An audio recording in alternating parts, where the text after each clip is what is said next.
Shalom teman-teman. Aku mau cerita lagi tentang perjalanan ke Gunung Sinai. Ya, ini menarik karena kita tahu bahwa Nabi Musa mendapatkan 10 perintah Allah di Gunung Sinai. Ya, jadi bagian dari perjalanan Holy Land yaitu kita di Mesir itu salah satunya adalah naik Gunung Sinai. Ya, apa saja nih yang perlu kita perhatikan ketika mau naik Gunung Sinai? Ini menarik. Saya sendiri akhirnya belajar dari situ ya. Yang pertama, saran saya sih sebaiknya naik Gunung Sinai itu dalam kondisi eh, terang, artinya mungkin pagi atau siang. Karena kalau malam mungkin kalau menurut saya kita tidak bisa melihat pemandangan yang bagus, ya.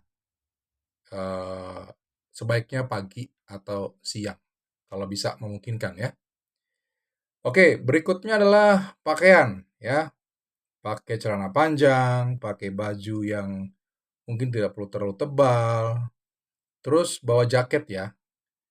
Nah, kalau sudah ada jaket, biasanya ada jaket juga disiapkan oleh tour guide untuk dipinjamkan sama kita. Itu jadi kita untuk pakai naik dan turun.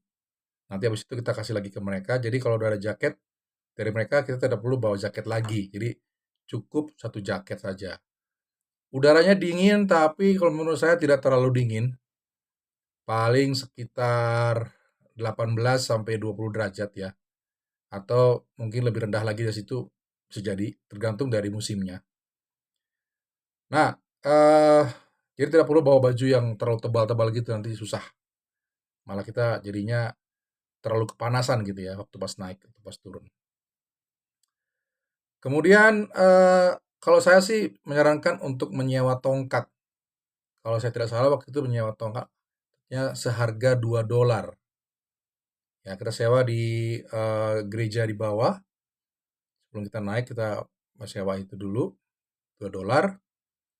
Baru kita naik dan kita naik unta, teman-teman.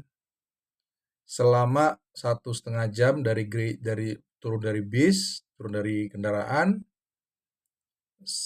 kemudian kita eh, foto-foto di gereja, kemudian kita naik unta, ya. Nah, naik unta ini menarik karena bagi kita orang Indonesia kan kita jarang ya melihat unta gitu. Nah, bagusnya sih kalau kita mau naik unta itu sebaiknya tidak perlu membawa barang-barang yang tidak perlu. Contohnya apa? Kita bawa tas kita, bawa ransel kita, bawa koper kita. Buat apa ya? Tinggalkan aja di hotel atau di bis. Ya, supaya kita lebih leluasa gitu. Kita kadang-kadang, bukan kadang-kadang, tapi membawa diri kita aja sudah susah. Apalagi membawa barang-barang lain gitu ya. Ya, kemudian waktu di unta, kaki kita kadang kan terlalu ini ya, terlalu gantung ya. Sebenarnya di unta itu kita bisa melipat kaki kita di arah eh, punggungnya unta itu, ya. Jadi ke arah lehernya, supaya kita tidak terlalu kaki kita melayang-layang di udara gitu ya.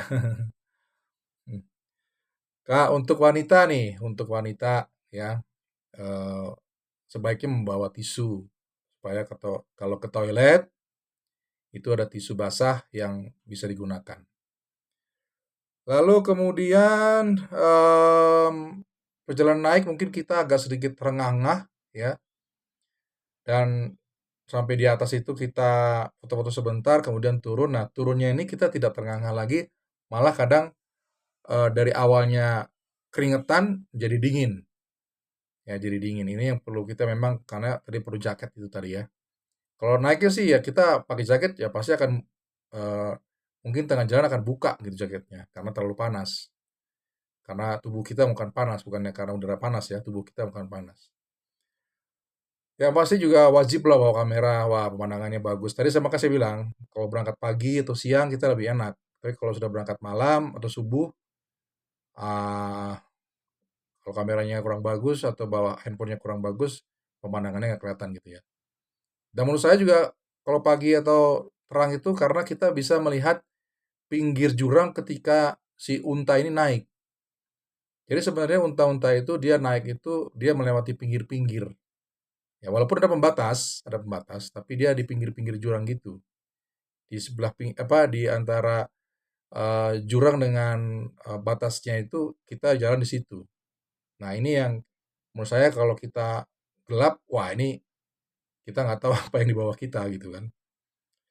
Dan jangan lupa juga bawa air minum, teman-teman semua. Ya, walaupun di sana misalnya dingin, tapi kita butuh minum karena kalau nggak kita kena dehidrasi. Ya, kita perlu bawa minum supaya kita terhindar dari dehidrasi. Ya, di sana ada toilet, ada. Cuman seperti saya pernah sampaikan sebelumnya, itu berbayar. Ya, $1 USD itu untuk bertiga. Ya, kita perlu bawa uang untuk uang kecil aja. Nah, itu ketika turun nanti mungkin berapa hari setelah turun, teman-teman yang tidak biasa naik gunung atau tidak biasa olahraga pasti akan mengalami sakit-sakit di badannya, terutama bagian kaki ke bawah ya. Itu biasa sih, biasa. Dan saya juga mengalami hal itu, tapi berapa hari setelah itu kembali normal dan jalannya tidak ada masalah gitu ya. Oke, teman-teman, itu saja yang perlu saya bagikan. Semoga teman-teman tidak takut mau ke Gunung Sinai. Oh ya, sebelumnya memang saya katakan bahwa kalau saya sendiri naik dan turun itu sekitar 5 jam.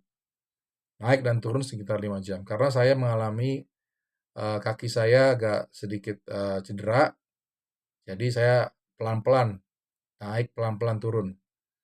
Nah, bagi mereka yang fit sih 4 jam dapat lah itu. 4 jam dapat. Kenapa lama? Karena kalau cepat-cepat naik, cepat-cepat turun, kita nggak menikmati pemandangan di atas sana. Ya, nggak menikmati pemandangan. Percuma kita naik, langsung turun lagi, wah nggak menikmati pemandangan, kita nggak berdoa, kita nggak memuji Tuhan, kita nggak foto-foto, ya percuma toh. Ya terlalu terlalu cepat lah naik dan turunnya gitu. Itu saja teman-teman. Semoga teman-teman yang mau naik Gunung Sinai jangan takut. Dan juga kalau pengalaman saya waktu naik Gunung Sinai, ketika kami pulang, yang naik gunung dan turun gunung dikasih hadiah. Apa hadiahnya? Masing-masing mungkin punya hadiah masing-masing ya. Mungkin berbeda. Oke teman-teman, terima kasih. Tuhan Yesus memberkati.